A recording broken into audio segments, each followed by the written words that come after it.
নমস্কার, কেমন আছেন সবাই? আশা করি আপনারা সবাই ভালো আছেন। বীরভূম জেলায় অজস্র পীঠ ছড়িয়ে আছে এই পবিত্র বীরভূমে। শক্তি আরাধনা এই পীঠস্থানে বীরভূমে শিবের মন্দিরে সমারোহ দেখা মিলে। তেমনই এক শৈলক্ষেত্র মল্লারপুর। তারাপীঠের বেশ কাছেই এই মল্লারপুর।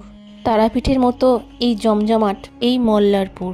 তারাপীঠের মতো জমজমাট না হলেও প্রাচীনত্ব শিব মন্দিরের ছোঁয়া আপনাকে নিরাশ করবে না। প্রচলিত রয়েছে মল্লরাজের নাম অনুসারে বর্তমান জনপদটির নাম হয়েছিল মল্লারপুর। তবে মল্লারপুর নিয়ে ভিন্ন মত রয়েছে। এক অংশের মতে মল্লরাজ শাসিত প্রাচীন মল্লভূমি বর্তমানে বাঁকুড়ার অধীনস্থ ছিল এই জনপদ। আবার অন্য মতে স্বতন্ত্র এক রাজার রাজধানী ছিল আজকের মল্লারপুর। রাজা নেই, কিন্তু রাজার আরাধ্য শিবের মন্দিরে নহবতখানায় সকাল সন্ধ্যায় আজও শোনা যায় সানাইয়ের সুর। একদা নাকি ওই সানায়ে শোনা যেত নূপুরেরও শব্দ। সানাইয়ের সুর শুনে রানীরা পুজোর ডালা নিয়ে চলে আসতেন মন্দিরে।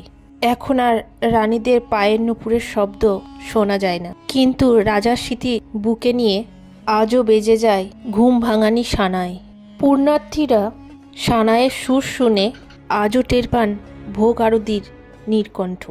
মল্লেশ্বর শিববাড়ি অবাতখানা ওই সানাইয়ের সুরই প্রমাণ করে মল্লরাজের অস্তিত্ব। মল্লারপুরে বিরাজ করছেন বাবা মহাদেব মল্লেশ্বর, যাকে কেন্দ্র করে আরও এক উচ্চ শিব মন্দির গড়ে উঠেছে এইখানে, এবং এই মন্দির পল্লীর নাম শিবগঞ্জ। আনুমানিক দ্বাদশ-ত্রয়োদশ শতকে এই মন্দির তৈরি হয়েছিল। মল্লপুরে সিদ্ধেশ্বরী শিব মন্দিরে বিরাজ করছেন গুপ্ত অনাদি অখণ্ড শিবলিঙ্গ। মহালিঙ্গেশ্বর তন্ত্রের স্বয়ম্বর শিব মন্দিরের তালিকায় মল্লেশ্বরে নাম রয়েছে। এখানে শিবলিঙ্গের বেশিটাই রয়েছে মাটির নিচে, তাই একে গুপ্ত শিবলিঙ্গ বলা হয়। ভক্তদের দাবি শিবকে মাটি খুঁড়িয়ে পাওয়া গেছে। শিবকে আলাদা করে নিয়ে এসে এখানে প্রতিষ্ঠা করা হয়নি। প্রায় 930 বছর আগে 1202 সালে মল্লারপুরে রাজা ছিলেন মল্লেশ্বর। তিনি এই মন্দিরটি প্রতিষ্ঠা করেছিলেন। এখানকার শিবলিঙ্গে ওংচিহ্ন দেখা যায়। এখানকার শিবলিঙ্গ নিয়ে অনেক গল্প আছে, তার কোনো শেষ নেই। মন্দিরের গায়ে খোদিত আছে এই মল্লেশ্বর শিব নাকি আসলে ঋষি।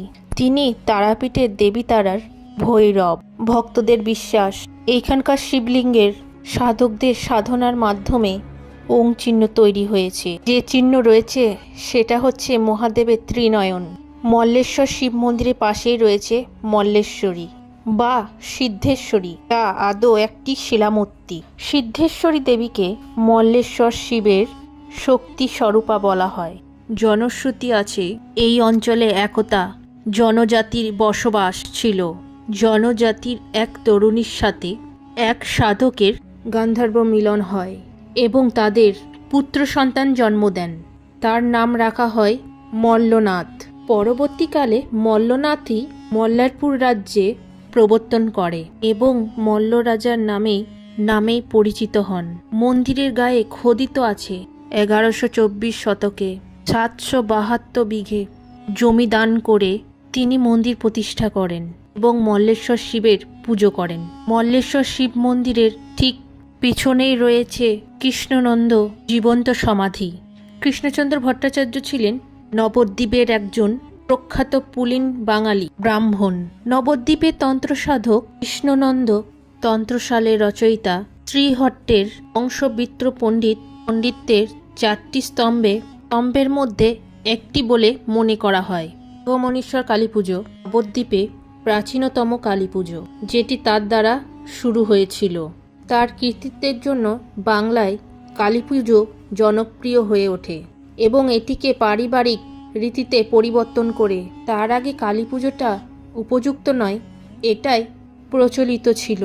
তন্ত্র সাধনায় আগম পদ্ধতিতে সিদ্ধিলাভ করে আগমবাগী সুউপাধি পান। মন্দির চত্বরে একটা খুব সুন্দর একটা গাছ রয়েছে। এই গাছটি হচ্ছে রুদ্রাক্ষের গাছ। দেখুন, এই রুদ্রাক্ষ গাছটি ফলও ধরে আছে। এটা বহুত পুরাতন এই গাছটি।